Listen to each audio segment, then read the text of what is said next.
When the final mission ended, I returned to my world, quietly, without even a trace of nostalgia. But home wasn't home anymore. The fiancée I once fought for had regained her health, yet somehow, I'd lost my place beside her. She was still kind. Still gentle. Still whispered words of love into my ear at night. But the moment my younger brother sent a message, "The power's out, I can't see, I need help," she'd slip out of my arms without hesitation. Somewhere along the way, her world had shifted. And I was no longer at its center. Love that once burned for two now felt split in half. And I didn't want to live on the leftover pieces. So, after the 99th time she left me behind, I called on the system again. "Send me back," I said. The system's voice echoed cold and mechanical. "Returning to the mission world requires reclaiming all points. The health you exchanged for Amelia will be nullified. She will become terminally ill again. Are you sure?" "Yes," I answered. Without hesitation. It gave me 72 hours to prepare, 72 hours to let go of everything I'd once lived for. Then silence. My love story, officially sentenced to death. I was still gathering the pieces of my calm when the sound of the password lock broke through the dark. Amelia was home. "Richard," she called, flipping on the chandelier, flooding the room with warm, golden light. "Why are you sitting here in the dark?" The light hurt my eyes. I didn't answer. She didn't notice. "Tonight's Bruno's birthday party," she said, her tone soft but distant. "Come on, change your clothes. Don't keep him waiting." And just like that, pain returned. Sharp, breath-stealing pain. I thought I'd gone numb, but hearing his name from her lips cut deeper than ever. Still, I nodded. Because what was the point of fighting anymore? These were my last 3 days with her. I just wanted peace. At the grand, glittering hall, Bruno greeted us like the star of the night he was. His eyes never even landed on me. I didn't care. Until, hours later, he turned with that fake surprise, "Brother, you're here. My mistake," and lifted his glass in mock apology. Then, accidentally, spilled it all over me. Red wine soaking into my light suit like blood. The crowd gasped. He reached to wipe me clean, acting clumsy, concerned until my foot slipped by the pool. For a split second, I saw it. The triumph in his eyes. The next moment, icy water swallowed me whole. My jacket dragged me down. I struggled, gasping, choking, until I surfaced, humiliated, drenched, and shaking. Bruno's voice trembled. I didn't mean to. I swear I didn't, and there she was. Amelia. In his arms. Comforting him. My heart didn't even hurt anymore, it was beyond that. And when I laughed, she finally looked at me. Her eyes held no pity, just irritation. "Richard," she said quietly. "It's Bruno's birthday. Don't make a scene." That's what I was now, a scene. Not a man. Not a lover. Just an inconvenience. So I climbed out of that pool, dripping and cold, and said the only thing left to say. "My clothes are dirty. I'll go home and change. You all enjoy yourselves." And under the stare of everyone in that golden hall, I walked away. Back home, the silence felt heavier than ever. The place that once held warmth now felt like a graveyard. I showered, packed my things, and gathered the memories we once framed with love. One by one, I stripped the walls bare until it looked like I'd never existed there at all. I loaded everything into boxes, drove to the incineration plant, and paid them to burn it all that night. Watching the fire rise, I finally understood what it meant to be reduced to ashes. 10 years of love, gone in smoke. When I got back home, the sun was already rising. No messages. No calls. Which could only mean one thing: Amelia hadn't come home at all. I picked up my phone and stared at the screen for a long time, my fingers hovering above the keyboard. Then, slowly, I typed out the words, "The day after tomorrow is our 7th anniversary. Do you still remember?" The message sank into silence, no reply, no ripple, nothing. It wasn't until noon that my phone finally lit up. "Remember." A bitter smile tugged at my lips. She remembered every date, just not the feeling behind them anymore. I took a deep breath, steadying my trembling fingers, and asked, "Then, can you come back to spend it with me?" Her answer came almost instantly. Okay. I'll definitely come back early that day to be with you. Don't overthink it, okay? That last word, okay, was soft, gentle, almost coaxing. The kind of tone you'd use to calm a child throwing a harmless tantrum. I stared at that message for a long time. To her, I wasn't a lover anymore, just someone fragile. Someone who still needed comforting now and then. So I typed a single word back. Okay. That was it. My last attempt at dignity. My quiet farewell to this world. The next morning, I woke early and walked to the nearest supermarket. I filled the cart with everything she loved: sweet and sour ribs, cola chicken wings, steamed base, corn, carrots. It was going to be perfect. My last dinner for her. All afternoon, I stayed in the kitchen. The range hood roared, pots clanged, and for the first time in months, the house felt alive again. I even baked a small chiffon cake from an online recipe. Its surface cracked, uneven, but I still covered it carefully with cream and fresh strawberries. It was my final gift to her. My last act of love. By 6, as night settled in, I set the table. Candles flickered softly in the dim room, shadows dancing across the walls. Then I sat down to wait. And wait. 7 o'clock came.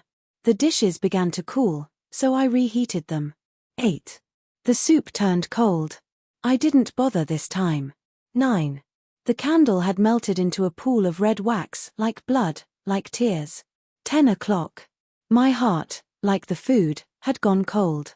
Then 11 sharp. My phone buzzed. It was Amelia. Sorry, Richard. An emergency meeting came up at the company. I won't be back tonight. She even sent a photo, her sitting at her desk, hand to her temple, exhaustion written across her face. Behind her, the city lights stretched endlessly through the glass. Everything looked real. Reasonable. Except for one detail. On the sofa behind her, a man's suit jacket. Dark grey. Familiar. I'd seen it before. At Bruno's birthday party. I stared at that jacket for a long time. And then, I laughed. Quietly at first. Then louder. Until my chest hurt and tears spilled down my cheeks, hot at first, then cooling against the cold table beneath me. I'd hoped for closure. Maybe even peace. But the truth was always waiting for me, merciless and final. So I wiped my face, typed my last message: it's okay. Work is important. Take care of yourself.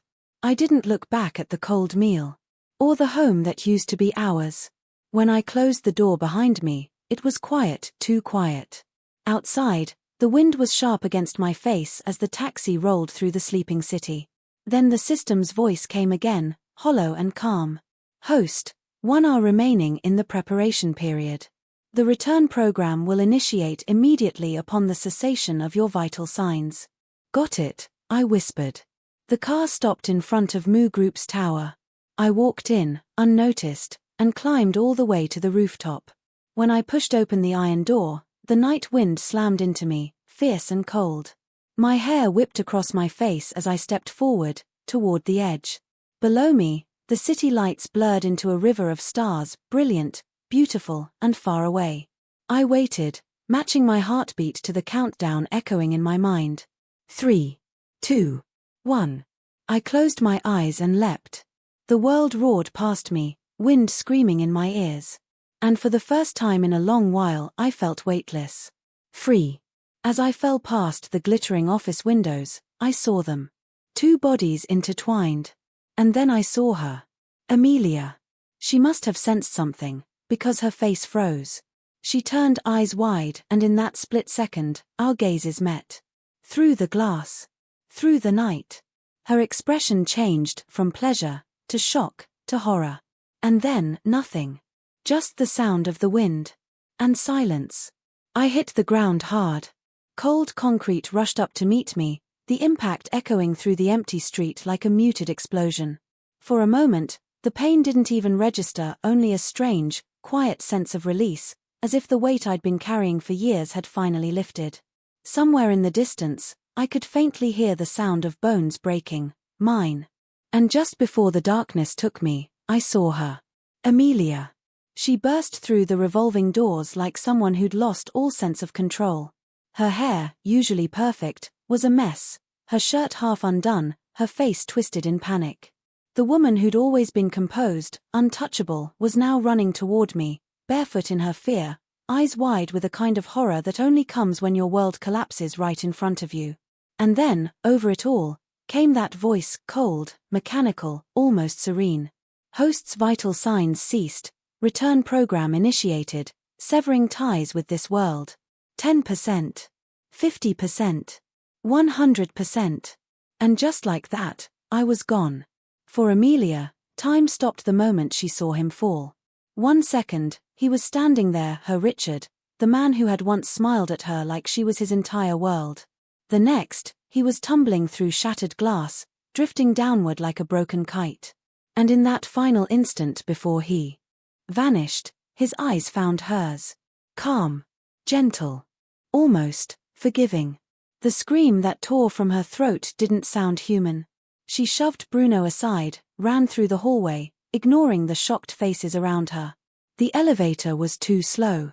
She took the stairs instead, 3 steps at a time, lungs burning, heart pounding like it might rip through her chest. It couldn't be him, she told herself. It had to be a mistake, a misunderstanding, another one of his little tantrums.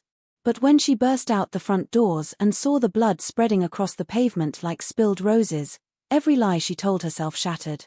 She pushed through the crowd, dropped to her knees beside the broken body that had once held her so tightly. His white shirt was stained red, his face peaceful, too peaceful. "Richard," she whispered, her hand trembling as she reached for him but couldn't bring herself to touch. Just that morning, he'd asked if she remembered their anniversary. She had promised she'd come home early. Now he'd come to her instead, in the most devastating way possible.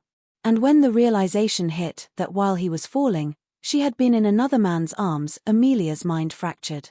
Her scream echoed through the city, raw and endless, before everything went black.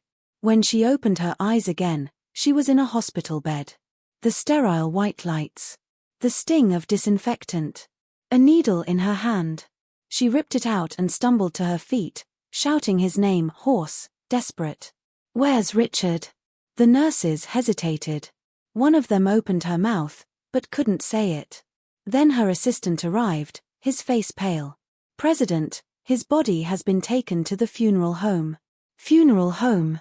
The words hit her like a sledgehammer.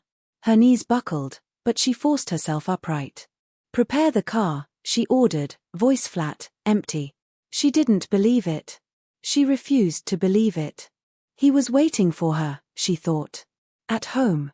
He'd be there, sitting on the couch, sulking maybe, but alive. But when she opened the door to their apartment, there was only silence. The lights flickered on, revealing a space that was spotless, too spotless. The shelves where their photos once stood were bare. Paris, Santorini, Kyoto, every memory erased. In the bedroom, she reached for the photo that had always been by her bed, Richard sleeping with his head on her arm, but even that was gone. And in that terrible quiet, Amelia finally understood, he hadn't just left her life. He'd erased himself from it entirely. When Amelia opened the wardrobe, half of it was gone. Every suit she'd ever chosen for him, every crisp shirt, every tie, had vanished. She ran to the bathroom. The blue toothbrush, the mint shaving foam, the cologne that always lingered faintly in the air after his morning routine, gone. Every trace of Richard had been erased, so cleanly it was as if he had never existed at all. She sank to the floor, fingers buried in her hair, letting out a raw, broken growl. Then she started searching like someone possessed, pulling open drawers, tearing through boxes, desperate to find something, anything that proved he had once been real. But there was nothing. He had taken everything with him, his clothes, his scent, his presence, leaving behind only emptiness. The apartment still looked the same, yet without him, it felt like a body stripped of its soul. And in that hollow silence, she finally understood. He hadn't just left.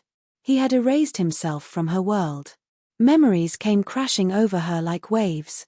The first time she saw him, quietly reading by the window in the university library, sunlight painting his profile in gold. The long nights he spent at her hospital bedside, never once leaving her side when cancer had tried to steal her away. And the day he told her he'd found a way to pay for her treatment, a special mission, he'd called it, one that took him away for 3 long years. He had risked everything for her. And when he came back, she had already started slipping away. During the years he was gone, her younger brother Bruno had become her lifeline. He'd bring her soup, tell her awkward jokes that barely landed, stand by silently when she vomited from chemo. In that darkness, his care felt like warmth and she clung to it. So when Richard returned, alive and smiling again, she couldn't bring herself to push Bruno away. She thought she could handle both. One man was her lover, the other her comfort. She thought she was in control. But she wasn't. She remembered that first night, Richard asleep beside her, his breathing soft, his hand resting over hers. She whispered "I love you" again and again, as if to make up for lost time. But then her phone lit up. "Amelia, there's thunder outside. I'm scared." "Bruno." She hesitated only a moment before quietly pulling her hand free and slipping out of bed. "Where are you going?" Richard's voice had been low, heavy with sleep. "Bruno's alone," she said softly. "He's scared." There was a long pause. Then only one quiet word from him. "Mm." After that night, it happened again. And again. Each time, a new excuse: power outage, fever, twisted ankle. Each time, she left. And each time, Richard said nothing. She mistook his silence for understanding. But really, it was resignation. Until that night at the birthday banquet, when he emerged from the pool, drenched, eyes empty of light, and she still told him not to make a scene. That was the moment she broke him completely. And when he jumped, it wasn't out of anger. It was out of despair. Now, on the cold floor of their home, Amelia curled up like a child, crying until her body shook. She had been wrong. So terribly, unforgivably wrong. She had traded a diamond for glass and crushed her one true treasure with her own hands. Then came the knock. "Amelia, could you open the door? I made your favorite pigeon soup." Bruno's voice. She staggered to her feet and yanked the door open. He stood there holding a thermos, looking worried until he saw her face. Her eyes were bloodshot, her hair a tangled mess, her expression empty. "Get out." Her voice was ice. Bruno froze. I was just worried," I said. "Get out," she screamed, slapping the thermos from his hands. Scalding soup splashed across the floor, burning his skin, but she didn't care.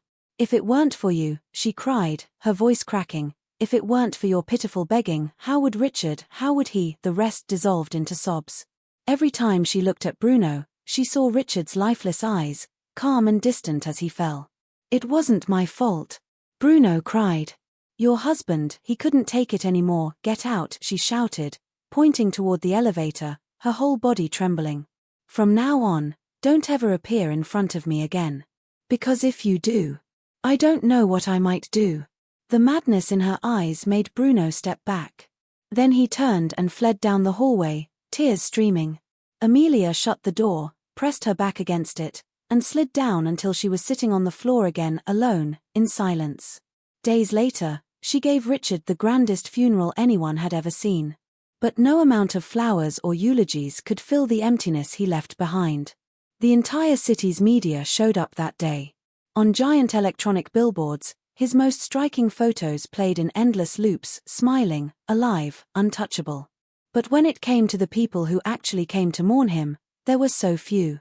It was only then that Amelia realized, with a hollow ache in her chest, how little she'd really known about him. She didn't know who his friends were. Didn't know if he had family. All she knew was that once, he'd told her she was the only one he had in this world. And now, she had lost him. After the funeral, Amelia's body began to fail her just as quickly as her heart had. One afternoon at work, a violent cough racked her chest until bright red splattered across the clean white papers in front of her. The hospital confirmed what she already feared. The illness was back. And this time, it was spreading faster, fueled by grief, by exhaustion, by the kind of sadness that eats you alive. 3 months, the doctor said. At best. When Amelia heard the words, she laughed. A quiet, broken sound. Maybe this was mercy. Maybe now she could finally go to where Richard was waiting. Bruno heard about her condition and came begging at the hospital door, tears streaking down his face, pleading to see her. But she refused. She wanted no visitors. No more goodbyes. As the days slipped by, Amelia grew thinner, her world dimmer. In the fog between dreams and consciousness, she saw him again and again, Richard, sitting by a library window, sunlight dancing across his white shirt, reading like nothing had ever changed. Every time, she reached for him. Every time, he faded away. In her final moments, she gripped her assistant's hand, voice trembling but determined, whispering one name over and over, like a prayer. Richard, my Richard. I watched it all play out before me, the system replaying Amelia's final moments like a film. But inside, I felt nothing. No sorrow. No relief. Just silence. Maybe the moment I stepped off that rooftop, everything between us had already ended. Her regret, her pain, her death, it no longer belonged to me. The karma of your previous world has been settled, the system's cold, metallic voice echoed. Confirm deletion of this memory segment. I shook my head. No. Keep it. Let it remind me. Understood, it replied. All data tied to your former identity has been cleared. No one in that world remembers you. A new life begins now. When the light faded, I was standing in a small, sunlit shop. The air smelled of butter and sugar. Sunlight poured through spotless windows, scattering across wooden floors. On the walls hung menus I'd drawn by hand, behind the counter sat rows of pastel-colored cakes and delicate pastries. It was my dream. My little dessert shop. The system, for once, had been kind. I smiled, tied on an apron, and began my new life. Days turned into weeks, slow, gentle, perfect. I baked cakes, brewed coffee, chatted with customers. Their smiles felt real. Their happiness, contagious. For the first time in what felt like lifetimes, I thought, maybe this peace could last. Until that afternoon. The shop's bell chimed softly. A woman stepped inside, tall, poised, dressed in a sleek suit that carried the air of power. And yet, somehow, she made the warm little shop feel smaller just by standing there. When I saw her face, the piping bag nearly slipped from my hand. Freya. One of my former conquest targets. How? Didn't you erase their memories? I whispered to the system inside my head. Confirmed. All memories deleted, came the calm reply. Scanning complete. Target perceives you as a stranger. I exhaled, forcing a smile back onto my face. Welcome, I said softly. What would you like to order? Freya's gaze swept across the shop before resting on me. There was something in her eyes, curiosity, confusion, maybe even recognition, though she couldn't explain why. She didn't speak for a long time. Long enough for my practiced smile to waver. Then she finally said, I'm not here to buy anything. My heart stopped for a beat. She went on, voice low and deliberate. A few days ago, my company ordered afternoon tea from here. Among the items was a strawberry chiffon cake. She paused, searching for words. There was something about that cake, a taste I can't forget. My hand trembled. That cake was the first thing I'd made in this new life. And the only one I'd ever made for Amelia, on our 7th anniversary. Freya's eyes softened. Since then, she said quietly, I haven't been able to get it out of my mind. It's like a voice keeps telling me I have to find the person who made it. I stood frozen, the piping bag tightening in my grip. Then she smiled, just a little, and extended her hand toward me. Hello. My name is Freya, she said, her voice warm now, almost gentle. May I have the honor of getting to know you?